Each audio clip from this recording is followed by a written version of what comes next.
താരപ്പകിട്ടിലേക്ക് സ്വാഗതം.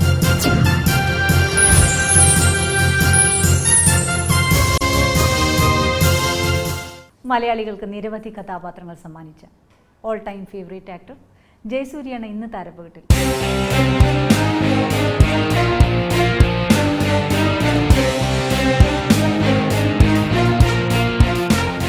Super star. അയ്യോ, ഇപ്പൊ തന്നെ ഞാൻ ഇട്ട് പോട്ടെന്നാ.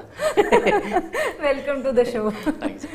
ആദ്യം എല്ലാവരും സിനിമ റിലീസ് എന്നൊക്കെ പറയുമ്പോൾ ഫീഡ്ബാക്ക് ആണ്. ഞാൻ ആദ്യം തന്നെ ആശംസകൾ അറിയിക്കുന്നു, ഒരു സൂപ്പർ ഹിറ്റ് ആയിരിക്കട്ടെ. എന്നായിരിക്കും റിലീസ്? ഇതിന്റെ റിലീസ് ഓഗസ്റ്റ് 12-നാണ്. പ്രേതവും ഇടിയും ഒരുമിച്ചായിരിക്കും. പ്രേതം നമ്മൾ ഏറ്റവും കൂടുതൽ കുട്ടിക്കാലത്ത് കേട്ട വാക്ക അല്ലേ? ശരിക്കും ദൈവത്തിനേക്കാൾ കൂടുതൽ എനിക്ക് തോന്നുന്നു പ്രേതം എന്നുള്ള വാക്ക്. കാര്യം നമ്മളെ പേടിപ്പിക്കുന്നതും പിന്നെ ഒരു 5-6 കുട്ടികൾ കസിൻസൊക്കെ ഇരുന്നാ പറയുന്നു പ്രേതം, അല്ലെങ്കിൽ പേടിയൊന്നും ഇരുട്ടായ പ്രേതം. ഒറ്റയ്ക്ക് പോകുമ്പോൾ നമ്മൾ ആദ്യം ആലോചിക്കുന്ന പ്രേതം. നമുക്ക് കൂട്ട് പ്രേതാണോ എന്ന് എനിക്ക് തോന്നിപ്പോ. നമുക്ക് ദൈവഭയത്തേക്കാൾ പ്രേതഭയമാണ് കൂടുതൽ. ശരിയല്ലേ? ചെറുപ്പത്തിലെ ആരെയും കറക്റ്റാണ് 5 പേര് കൂടിയിരുന്ന ദൈവത്തിന്റെ കഥ പറയൂ. എന്നിട്ടില്ലേ രാമനില്ലേ അല്ലെങ്കിൽ ക്രിസ്തു ഇല്ലേ എന്ന് പറയില്ല, പ്രേതമില്ലേ ഇങ്ങനെ വന്നിട്ട്. സത്യം. അതും പ്രത്യേകിച്ചും വെക്കേഷനൊക്കെ പ്രേതത്തെ കണ്ടിട്ടുണ്ടോ? ഇപ്പൊ പ്രേതത്തിന്റെ വീഡിയോ ആണ്. അതെ. അപ്പം പ്രേതം, പക്ഷെ ഈ പ്രേതം പേടിപ്പിക്കൽ മാത്രമല്ല കേട്ടോ, ഒരുപാട് ചിരിപ്പിക്കുകയും ചെയ്യും ഈ പ്രേതം എന്ന് പറഞ്ഞ സിനിമ. കാരണം ഇപ്പോൾ പുണ്യാളനാണെങ്കിലും സൂസു ആണെങ്കിലും ഇപ്പോൾ പ്രേതത്തിലേക്ക് വന്ന് നിൽക്കുമ്പോഴത്തേക്ക് ഇതിലെല്ലാം സൂസുവിലാണ് കുറച്ച് ഹ്യൂമർ കുറവ്. പക്ഷെ ഒരാളുടെ റിയൽ ലൈഫാണ് നമ്മൾ കാണിച്ചത്, ക്ലീഷേ ഇല്ലാതെ. കാര്യം ഞാൻ എപ്പോഴും ആലോചിക്കും, നമ്മൾ എന്നും കേട്ടിട്ടുള്ള കണ്ടിട്ടുള്ള സ്റ്റാമറിങ് ഉള്ള നമ്മുടെ കുട്ടിക്കാലത്ത് കൂടെ പഠിച്ചിട്ടുള്ളവരുണ്ട്, കണ്ടിട്ടുള്ള നാട്ടുപുറത്തൂടെ നിരവധി ആൾക്കാരുണ്ട്, സിറ്റിയിലുണ്ട്. നമ്മൾ പക്ഷേ ആ വിഷയത്തെ ക്ലീഷേ ഇല്ലാതെ അവതരിപ്പിച്ചു. അതെ അതെ അതെ. അയ്യോ, അത് ഭയങ്കര ചലഞ്ചിങ് ആയിട്ടുള്ള ക്യാരക്ടറുമായിരുന്നു, സിനിമയായിരുന്നു. അതുപോലെ തന്നെ പ്രേതത്തിലേക്ക് എത്തി നിൽക്കുമ്പോഴും ഇതിൻ്റെ സ്ക്രിപ്റ്റിങ്ങിൻ്റെ രീതി ഭയങ്കര വ്യത്യാസമാണ്. ഈ ഹ്യൂമർ ഇങ്ങനെ ഭയങ്കരമായിട്ട് എൻജോയ് ചെയ്യുന്ന സമയത്ത് ടക്കെന്ന് പറഞ്ഞൊരു അടി വരുമ്പോഴത്തേക്കും എനിക്ക് ഇരട്ടി ഭയം ഉണ്ടാക്കും. അപ്പോൾ അങ്ങനത്തെ ഞാൻ എൻ്റെ പ്രിവ്യൂ കണ്ടതിൻ്റെ പേരിൽ ഞാൻ പറയുകയാണ് കേട്ടോ. പക്ഷേ എനിക്കും എൻ്റെ കുടുംബമൊക്കെ കണ്ടിട്ട് ഭയങ്കരമായിട്ട് എൻജോയ് ചെയ്ത സിനിമയാണ്. ഇനിയിപ്പോൾ ഓഡിയൻസ് അവരാണ് തീരുമാനിക്കേണ്ടത്. ജയസൂര്യയെ സംബന്ധിച്ചിടത്തോളം ഡിഫറെൻ്റ് ആയിട്ടുള്ള ചാലഞ്ചിങ് ആയിട്ടുള്ള തലയിലൂടെ വരമ്പൊക്കെ ഇട്ട് എങ്ങനെ വേണമെങ്കിൽ നിരവധി കഥാപാത്രങ്ങൾ എപ്പോഴും ഏറ്റെടുക്കും. അപ്പോൾ ഈ ഏറ്റെടുക്കുമ്പോൾ ആദ്യം ഇത് റിസ്ക് ആണോ? അങ്ങനെ ഒരു ചാലഞ്ച് ഫീൽ ചെയ്യും? റിസ്ക് അല്ലേ ഏറ്റെടുക്കേണ്ടത്, അല്ലേ? ഈ കംഫർട്ട് സോൺ ബ്രേക്ക് ചെയ്യുമ്പോഴാണ് എനിക്ക് തോന്നുന്നു പുതിയ സൃഷ്ടികൾ ഉണ്ടാവും, അല്ലേ? അയ്യോ, നമുക്ക് പേടിയാണ്, ഭയമാണ്. ഭയം എന്ന് പറയുന്ന ആ ചങ്ങലയെ പൊട്ടിച്ചാൽ തന്നെ നമുക്ക് ഫ്രീ ആയിട്ട് നമുക്ക് ചിന്തിക്കാം. അതിൻ്റെ റിസൾട്ടിനെ കുറിച്ച് ബോധർ ചെയ്യാതെ നമുക്ക് പടങ്ങൾ ചെയ്യാം. അതെല്ലാം ചിന്തിക്കുമ്പോഴാണ്, ആവശ്യമില്ലാത്ത ചിന്തകളാണ് പലതും നമ്മളെ കൊണ്ട് ചെയ്യിക്കാത്തത്, അല്ലേ? അപ്പോൾ എനിക്ക് തോന്നുന്നത് അത് തന്നെയാണ്. പ്രേതം എന്ന് പറയുന്ന സിനിമയിൽ ഇപ്പോൾ ഹെഡ് ഷേവ് ചെയ്യാം, ഭയങ്കര കോമഡി ആയിരുന്നു അത്. രഞ്ജിത്ത് എൻ്റെ അടുത്ത് പറഞ്ഞു, ഞാൻ പറഞ്ഞു അയാളുടെ അപ്പിയറൻസ് നമുക്ക് മുടി ഷേവ് ചെയ്ത് കളയാം. കഥ വായിച്ചുകൊണ്ടിരിക്കുന്നതിൻ്റെ ഇടയ്ക്ക് കംപ്ലീറ്റ് സജഷൻസ് ഒക്കെ കഴിഞ്ഞപ്പോഴത്തേക്ക് ഇരുന്നപ്പോൾ ഞാൻ പറഞ്ഞു ഷേവ് ചെയ്യാം, മുടി ഷേവ് ചെയ്ത് കളയാം, എന്നിട്ട് നമുക്ക് താടിയും മീശയും വയ്ക്കാം, നിങ്ങൾക്ക് വല്ല വട്ടണ്ട സാറേ ഞാൻ പോകണം എന്ന് പറഞ്ഞ് ഇങ്ങനെ ഇറങ്ങിപ്പോയി. ഞാൻ പറഞ്ഞു മനുഷ്യൻ നിങ്ങളിത് കേൾക്ക്. എന്നിട്ട് ഫോൺ വിളിച്ച് പറഞ്ഞു എനിക്ക് അവള് പറഞ്ഞു ശരിയാവില്ല ചെയ്യാൻ, ഭയങ്കര ബോറാണ്. ഞാൻ പറഞ്ഞു എന്നാൽ ശരി അത് വിട്ടേക്കാം. അപ്പം ഞാനും വൈഫും കൂടി നൈറ്റ് ഡ്രൈവിന് പോവാം. അപ്പം ഞാൻ അവളുടെ അടുത്ത് പറഞ്ഞു ഞാനിങ്ങനെ സജഷൻ പറഞ്ഞു, നിങ്ങൾക്ക് വല്ല വട്ടണ്ട, വെറുതെ മണ്ടത്തരൊന്നും പറയില്ല, ഭയങ്കര ബോറായിരിക്കും. ഒരു നായകൻ മുട്ടയടിച്ച് താടി മീശയെ മാത്രം ഇതെന്ത് വലിയ തീവ്രവാദി ലുക്കായി പോകുമെന്നൊക്കെ പറഞ്ഞു. ഞാൻ പറഞ്ഞു അപ്പോൾ എനിക്ക് കൺഫ്യൂഷനായി. കാരണം ഇവരൊക്കെ ഇങ്ങനെ പറയുമ്പോഴത്തേക്ക്, പക്ഷെ എനിക്ക് ഇയാളെ ഇങ്ങനെ അല്ലാതെ വേറെ കാണാൻ പറ്റില്ല. ഫസ്റ്റ് ഇയാളുടെ ഒരു പള്ളിയിലെ സീനൊക്കെ വന്നെന്ന് പറഞ്ഞു. എനിക്ക് അയാൾ അങ്ങനെ എനിക്ക് കൺസീവ് ചെയ്യാൻ പറ്റുന്നുള്ളൂ, എന്താണെന്ന് എനിക്കറിയില്ല. ഞാൻ പറഞ്ഞിട്ട് എനിക്കറിയില്ല, എൻ്റെ ഉള്ളിലെ ശരി ഇതാണ്. നമുക്കൊരു കാര്യം ചെയ്യാം, ഞാൻ ഷേവ് ചെയ്യും, പറ്റില്ല എന്നുണ്ടെങ്കിൽ നമുക്ക് എന്തെങ്കിലും വിക്ക് എന്തെങ്കിലുമൊക്കെ വെച്ച്. മനസാക്ഷിയാണല്ലേ നമ്മൾ ഏറ്റവും വലിയ വിജയം. തീർച്ചയായിട്ടും നമുക്ക് ഭയങ്കരമായിട്ട് ശരി തോന്നി. അതെ, രണ്ട് ശരികൾ വരുമല്ലോ എല്ലാവർക്കും. അതെ, ചിന്തകൾ എപ്പോഴും 2 രീതിയിൽ വരും. എസിന്റെ രീതിയിലും വരും, നോയിന്റെ രീതിയിലും, അല്ലേ? അത് ഇൻറ്റ്യൂഷൻ ന്യായീകരണങ്ങൾ കൊണ്ടുവരില്ല. മറ്റേതിന് ന്യായീകരണങ്ങൾ ഉണ്ടാവും. കാരണം ഇതാണ് ശരി, മറ്റേത് നീ അത് ചെയ്താൽ ഇന്ന പ്രശ്നങ്ങൾ മറ്റേത് മറിച്ചതെന്നൊക്കെ പറഞ്ഞ് ഇങ്ങനെ ന്യായീകരണങ്ങൾ, എക്സ്പ്ലനേഷൻസ് ഒരുപാടുണ്ടാവും. ഇത് എക്സ്പ്ലനേഷൻ ഇല്ല, ഇതാണ് ശരി എന്നുള്ള ആ ഒരു ചിന്ത ഭയങ്കരമായിട്ട് വന്നതിൻ്റെ പേരിലാണ് അങ്ങനെ ചെയ്തത്. ഒന്ന് ആലോചിച്ച് നോക്കൂ, ഭയങ്കര റിസ്ക് ആണ്. മുടി ഷേവ് ചെയ്ത് കഴിഞ്ഞാൽ പിന്നെ എന്താ ചെയ്യുക? പക്ഷെ എന്താ ദൈവാനുഗ്രഹിച്ച് അതല്ല, വളരുക എന്നുള്ളതൊക്കെ പിന്നത്തെ കാര്യമാണ്. അപ്പിയറൻസ് വെക്കുക. ഞാൻ ലൊക്കേഷനിൽ ചെന്നിരുന്നിട്ടല്ലേ ചെയ്യണേ, ഞാൻ മറ്റന്നാൾ ജോയിൻ ചെയ്യേണ്ട ആളാണ്. ആലോചിച്ച് നോക്കൂ, അതല്ല നമ്മൾ വീഡിയോ ഇട്ടിരുന്നല്ലോ, പ്രേതം പ്രമോഷന് വേണ്ടിയിട്ട് നമ്മൾ ഇട്ടിട്ടുണ്ടായിരുന്നല്ലോ. അപ്പോൾ അതൊരു ചലഞ്ച് തന്നെയാണ്. അത് സംവിധായകൻ നമുക്ക് തന്നിട്ടുള്ള കോൺഫിഡൻസും ഞാൻ സംവിധായകന് കൊടുത്തിട്ടുള്ള കോൺഫിഡൻസും. ഇതിനിടയിലൂടെ പറഞ്ഞു ഭാര്യയായിട്ട് ഡ്രൈവിന് പോകുമ്പോൾ ഇത്രയും തിരക്കിട്ട ഈ ഷെഡ്യൂളിലും തട്ടുകടയിൽ കയറി അല്ലെങ്കിൽ കോഫി ബീൻസ് കയറി ഒരു കോഫി കുടിക്കാനും സാധാരണക്കാരനെ പോലെ സായാഹ്നം എൻജോയ് ചെയ്യാനും ഇത് ഇവിടുന്ന് സമയം കണ്ടെത്തും. ഇപ്പൊ എന്താ പറയുക, സാധാരണക്കാരനെ പോലെ ഞാൻ സാധാരണക്കാരനാണ്.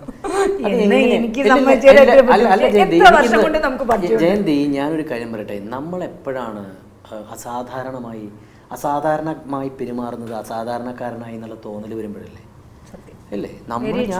ഞാൻ വളരെ സാധാരണക്കാരൻ തന്നെയാണ്. എൻ്റെ പേഴ്സണൽ ലൈഫ് അതിനെ ബ്രേക്ക് ചെയ്യുന്ന ഒരു കാര്യം ഞാൻ എൻ്റെ ലൈഫിൽ ചെയ്യില്ല. എൻ്റെ മക്കളുടെ ലൈഫിൽ ഏറ്റവും എന്താ പറയുക, ഒരു നല്ലൊരു മൊമെന്റ് വരുമ്പോൾ ഞാൻ അവരുടെ കൂടെ ഉണ്ടാവുമെന്ന് എനിക്ക് ആഗ്രഹമുണ്ട്. ഞാൻ മക്കളുടെ കൂടെ കിടന്ന് ഞാൻ കഥ പറഞ്ഞു കൊടുക്കാറുണ്ട്, എന്താ പറയുക, സ്കൂളിൽ കൊണ്ടുവിടാറുണ്ട്, എല്ലാം ഞാൻ ചെയ്യാറുണ്ട്. ഒരു അച്ഛൻ അല്ലെങ്കിൽ ചെയ്യേണ്ട, ഒരു ഭർത്താവ് ചെയ്യേണ്ട എല്ലാ കാര്യങ്ങളും ഞാൻ ചെയ്യാറുണ്ട്. തിരക്കെന്നും പറഞ്ഞ് ഞാൻ പോയി നടക്കാറില്ല. എനിക്ക് ആ ഒരു ലൈഫിനോട് എനിക്ക് താല്പര്യമില്ല ജയന്തി. ഇപ്പോൾ ഞാൻ ഇതുവരെ ഞാൻ ആരോടും പറയാത്തൊരു കാര്യമാണ്. ഞാനിപ്പോൾ ഹിമാലയത്തിലേക്ക് പോയി, ഞാനും വൈഫും കൂടെ പോയത്. അപ്പോൾ മക്കള് ആയിട്ടില്ല, ചെറുതങ്ങളല്ല. പക്ഷെ അത് എൻ്റെ ജീവിതത്തിലെ എനിക്ക് തോന്നുന്നു ഏറ്റവും സന്തോഷകരമായ നിമിഷങ്ങളിൽ ഒന്നാണ്.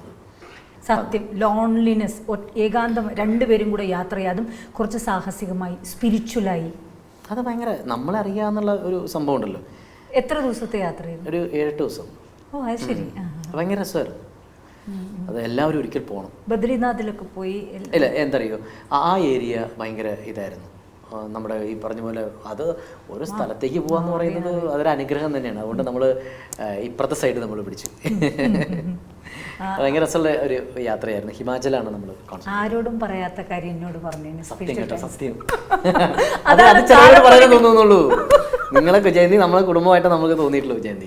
ഒരു അവതാരകയായിട്ടൊന്നും എനിക്കിതുവരെ ഫീൽ ചെയ്തിട്ടില്ല. അത് നമ്മൾ വീട്ടിലും പറയും. ഈവൻ പ്രോഗ്രാം ചെയ്തുകൊണ്ടിരിക്കുമ്പോൾ നമ്മൾ ഒരു പോസിറ്റീവ് വൈബ് ഭയങ്കരമായിട്ടുണ്ട്. ഞാൻ അന്നും വന്നപ്പോൾ നമ്മൾ ഷോയിൽ ചെയ്തപ്പോൾ പറഞ്ഞല്ലേ. അടുത്ത ചോദ്യം മറന്നു ജയന്തി അവിടെ വരുന്നു. ഈ പോക്കൊന്ന് ശ്രദ്ധിച്ചാൽ മതി. നമുക്ക് എന്തെങ്കിലും പുരസ്കാരങ്ങളോ എന്തെങ്കിലും കാര്യങ്ങളൊക്കെ അല്ലെങ്കിൽ ഒരു എന്തെങ്കിലുമൊക്കെ ജീവിതത്തിൽ ഒരു നേട്ടം വരുമ്പോൾ നമുക്ക് നമ്മളിൽ നിൽക്കാൻ പറ്റിക്കഴിഞ്ഞിട്ടുണ്ടെങ്കിൽ ഭയങ്കര സുഖമാണ്. അതിനെ മാനേജ് ചെയ്യുക എന്നുള്ളതാണ് ഏറ്റവും വലിയ ബുദ്ധിമുട്ട്. മറ്റുള്ളവരെ ഇംപ്രസ് ചെയ്യാതിരിക്കാനുള്ള കാര്യങ്ങൾ എന്ന് നമ്മൾ ചെയ്തു തുടങ്ങുന്നു അന്ന് നമുക്ക് നമ്മളായിട്ടിരിക്കാം. നമ്മൾ വേറൊരാൾ ഇംപ്രസ് ചെയ്യിക്കാൻ വേണ്ടി വരുമ്പോഴാണല്ലോ നമ്മൾ ആർട്ടിഫിഷ്യൽ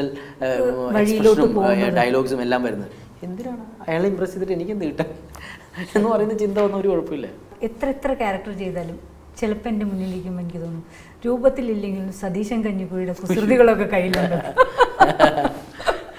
സതീശൻ കഞ്ഞിക്കുഴി അതെൻ്റെ ഒരുപാട് പേര് പറഞ്ഞതാണ്.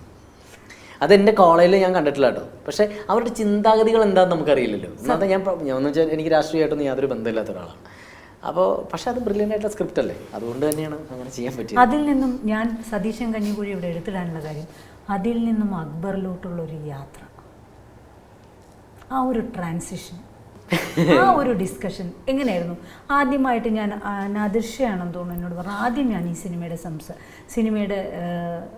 വിഷയം സംസാരിച്ചത് ജയസൂര്യയായിട്ടാണ്. അതെ, എൻ്റെ അടുത്ത് നാദിർഷ വീട്ടിൽ വന്നിരുന്നിട്ട് എടാ സ്ക്രിപ്റ്റ് കേൾക്കണം. ഞാൻ പറഞ്ഞു കേൾക്കാം നാദിർഷ, കേട്ട് കഴിഞ്ഞിട്ട് നീ പറ നിനക്ക് ഏത് ക്യാരക്ടർ ചെയ്യണം, നീ ആ ക്യാരക്ടർ ചെയ്തു എന്നോട് പറഞ്ഞു. പക്ഷേ അതാണ് യു ആർ ബ്ലെസ്ഡ്. അതൊരു സംവിധായകൻ വന്ന് ചോദിക്കുക എന്ന് പറയുന്നത് അല്ല, കറക്റ്റാണ് ജയന്തി. എൻ്റെ അടുത്ത് വന്ന് ചോദിച്ചപ്പോൾ ഞാൻ പറഞ്ഞു എനിക്ക് അക്ബർ ചെയ്താൽ മതി.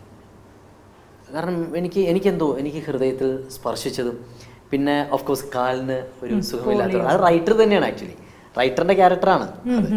അപ്പോൾ അങ്ങനെയുള്ള ഒരാൾ, അപ്പോൾ എനിക്കത് ചെയ്യണം എന്നൊരാഗ്രഹം തോന്നി. പിന്നെ അത് ഭയങ്കര റിസ്ക്കുള്ള പരിപാടിയാണ്. ഇത്രയും വലിയ കാല് ആർട്ടിഫിഷ്യൽ ആയിട്ടൊരു സംഭവമാണ്. അത് വെച്ചിട്ട് നടക്കാനൊക്കെ ഭയങ്കര ബുദ്ധിമുട്ടാണ്. എങ്ങനെ അല്ല ഇന്ന് വെച്ചാൽ ഇടയ്ക്ക് വലിച്ചു വെച്ച് നടത്തുന്നില്ല. അതൊക്കെ അങ്ങനെ നടക്കാൻ പറ്റുള്ളൂ. മറന്നാൽ തീർന്നില്ല. മറന്നതിനർത്ഥം നമ്മളതായിട്ടില്ല എന്നുള്ളതാണ്. മറവിയൊന്നുമില്ല, ഓൾവേസ് മനസ്സിലത് തന്നെയായിരിക്കും. കാര്യം മറവി എന്ന് ഞാൻ ഉദ്ദേശിച്ചത് നമ്മളൊരു സുഹൃത്ത് സംഗമത്തിൽ പലതും മറക്കും.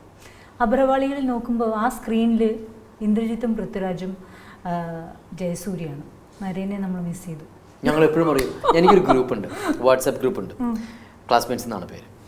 ഒരു ദിവസം എനിക്ക് ഇങ്ങനെ തോന്നിയപ്പോഴത്തേക്ക് ഞാൻ ക്രിയേറ്റ് ചെയ്തത്. ഞാൻ രാജു, ഇന്ദ്രൻ, നരേൻ, ഞങ്ങൾ 4 പേരേ ഉള്ളൂ. മാത്രമേ ഉള്ളൂ. ഈ 4 അതിനകത്ത് കറക്റ്റാണ്. കാരണം അതിനകത്ത് കല്യാണം കഴിച്ചല്ലേ ഞങ്ങള്. അതൊക്കെ തുറന്നു നോക്കി കഴിഞ്ഞിട്ടുണ്ടെങ്കിലല്ലോ അന്ന് 4 കുടുംബം ഡൈവേഴ്സ് ആയി പോകും. അപ്പൊ ഒരിക്കലും നിങ്ങൾക്ക് കഥ പറയാൻ പറ്റില്ല. പറയാനേ പറ്റില്ല. അപ്പം അതുകൊണ്ട് അപ്പം അത് ഭയങ്കര രസമാണ്. ഞങ്ങൾ തമ്മിലുള്ള ഒരു വൈബ് എന്ന് പറയുന്നത് ഒരു സൗഹൃദത്തിനേക്കാൾ അല്ലെങ്കിൽ ഒരു സിനിമാ സൗഹൃദത്തിനേക്കാൾ അപ്പുറത്തുള്ളൊരു എന്തോ ഒരു നല്ലൊരു ബന്ധം അതിനകത്തുണ്ട്. പരസ്പരം ഈഗോയോ കാര്യങ്ങളോ അങ്ങനെ ഒന്നുമില്ല. എന്ത് കാര്യങ്ങളും വളരെ ഓപ്പണായിട്ട് പറയാൻ പറ്റുന്ന. ഈവൻ നരേനെ നമ്മൾ മിസ് ചെയ്യടാ, മിസ് ചെയ്യണടാ, നീ ഇങ്ങോട്ട് വാടാ എന്നൊക്കെ പറഞ്ഞു. സത്യം. അയ്യോ, കഴിഞ്ഞ ആഴ്ച KSFDCയിൽ നരേൻ വന്നപ്പോൾ പോലും ഞാൻ പറഞ്ഞു എന്തോ സംസാരിച്ചപ്പോൾ 3 മിനിറ്റ് സംസാരിച്ചാൽ അതിൽ നമ്മൾ അറിയാതെ മുരളിയെ കോട്ട് ചെയ്തു. അതാണ് അവൻ വിളിച്ച് പറഞ്ഞു, ഞാനില്ലടാ, നിങ്ങളവിടെ പൊളിക്കല്ലേ. ഞാനെപ്പോഴും അവന് പറയും, നീ ക്ഷയിച്ചില്ലാത്ത പയ്യനാണ്. അവനെന്നെ പോയി. ഭയങ്കര രസമായിരുന്നു ക്ലാസ്മേറ്റ്സ് ആ ഒരു നിമിഷവും കാര്യങ്ങളൊക്കെ. ഞങ്ങൾ സത്യം പറഞ്ഞാൽ ഞങ്ങൾക്ക് 4 പേരും കൂടി വീണ്ടും ഒരു പടം ചെയ്യണം അതുപോലെ എന്നൊക്കെ ആഗ്രഹമുണ്ട്. ഞങ്ങൾ എപ്പോഴും പറയും. പക്ഷെ അതിൽ നാരായണൻ കൂടി ഉണ്ടായിരുന്നെങ്കിൽ ഞാൻ ഒരുപാട് ആഗ്രഹിച്ചിട്ടുണ്ട് ആ സിനിമയിൽ. ഈവൻ നമ്മൾ അങ്ങനെ ആ സീനിൽ നോക്കുമ്പോഴേ നമുക്ക് മിസ്സായി പോകുന്ന, സ്ക്രീനിൽ മിസ്സായി പോകുന്ന ഒരു സൗർക്കർ ആക്ടറാണ്. നല്ല രസമുള്ള ആക്ടറാണ്. വല്ലപ്പോഴുമാണ് ഇതുപോലത്തെ സ്ക്രിപ്റ്റ് വരുന്നത്. അതുകൊണ്ട് ഓഫ് സ്ക്രീനും ഓൺ സ്ക്രീനും അടിപൊളിയാണ്. തീർച്ചയായിട്ടും. ഓൺ സ്ക്രീനൊക്കെ ഉണ്ടല്ലോ, ഓൺ സ്ക്രീൻ നല്ലതാ, ഓഫ് സ്ക്രീനൊക്കെ ഉണ്ടല്ലോ ഭയങ്കര അടിപൊളി. അത് ഭയങ്കര രസമായിരുന്നു. കാരണം ഇപ്പോൾ ആ സമയത്ത് ഞാൻ ഇന്നും ഓർക്കുന്നുണ്ട്. ഒരു ദിവസം രാജു പൃഥ്വി ഞാൻ അവൻ്റെ ക്യാരവനിലേക്ക് കയറിയപ്പോഴത്തേക്കും അവൻ വന്നൊരു ഭയങ്കരമായിട്ട് കെട്ടിയൊക്കെ പിടിച്ച് എന്താ ഞാൻ ഇന്നലെയാണ് ലുക്കാ ചുപ്പി കണ്ടത്, പൊളിച്ചിട്ടുണ്ട്, എനിക്ക് ഭയങ്കര ഇഷ്ടപ്പെട്ടു, എനിക്ക് പറഞ്ഞ് ഭയങ്കര എക്സൈറ്റഡ് ആയി.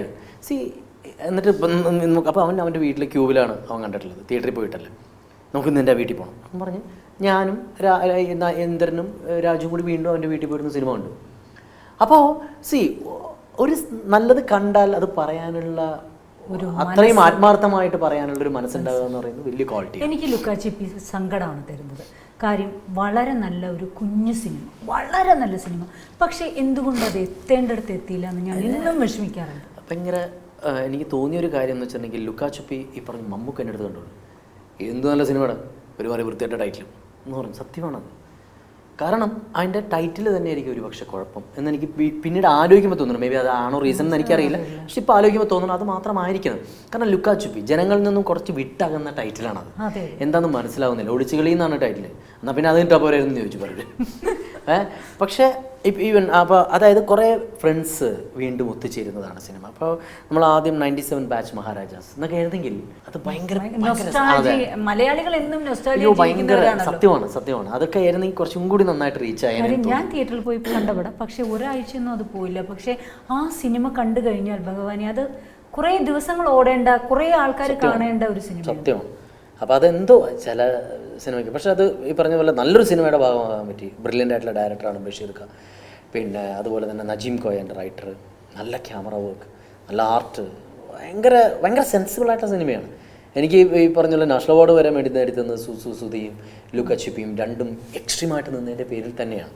അതിൽ ഫുൾ വെള്ളമൊടിച്ചുള്ളൊരു ക്യാരക്ടർ അല്ലേ.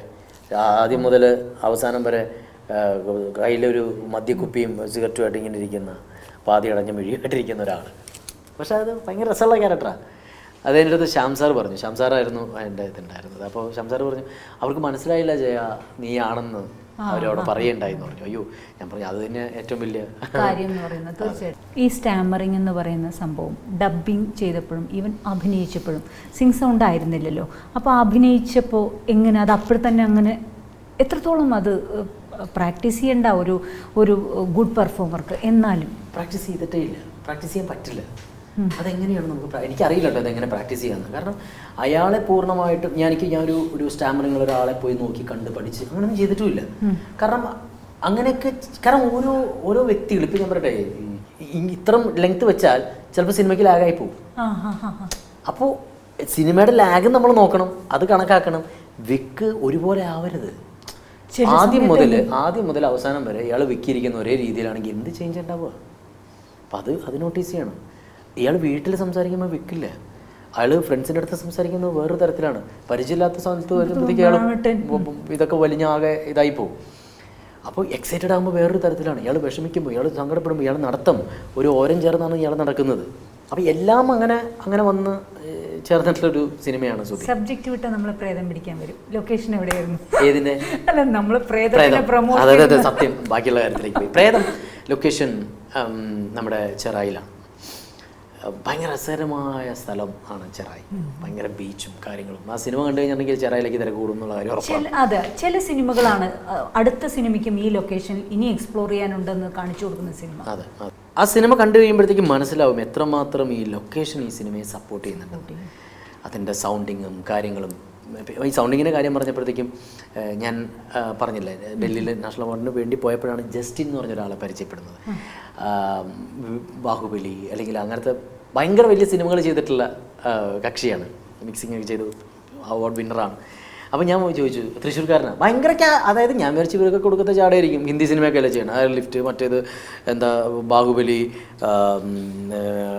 ബാജ്റ മസ്താനി, അങ്ങനത്തെ ഒക്കെ സിനിമ ചെയ്യുന്ന ആളുകളാണ്. അപ്പോൾ ഞാൻ വിചാരിച്ചു ഏട്ടാ എനിക്ക് ഭയങ്കര ഇഷ്ടമാണ് മറ്റേ അത് ചെയ്യാൻ വേണ്ടിയിട്ട് എന്നൊക്കെ പറഞ്ഞ് തൃശ്ശൂർക്കാരൻ പയ്യൻ. അപ്പം ഭയങ്കര കംഫർട്ടായിട്ട് തോന്നി. അതെനിക്കറിയില്ലേ. പക്ഷേ ഞാനിത് രഞ്ജിത്തിൻ്റെ അടുത്ത് പറഞ്ഞു, രഞ്ജിത്തെ മൂപ്പരെ കൊണ്ട് നമുക്ക് ചെയ്യിക്കാമെന്ന് പറഞ്ഞു. അങ്ങനെ നമ്മുടെ സൗണ്ട് മിക്സിങ്ങും അതുപോലെ തന്നെ എഫക്ട്സ് ഒക്കെ പുള്ളിയാണ് ചെയ്യുന്നത്. അത് വലിയൊരു സന്തോഷമുള്ള കാര്യം.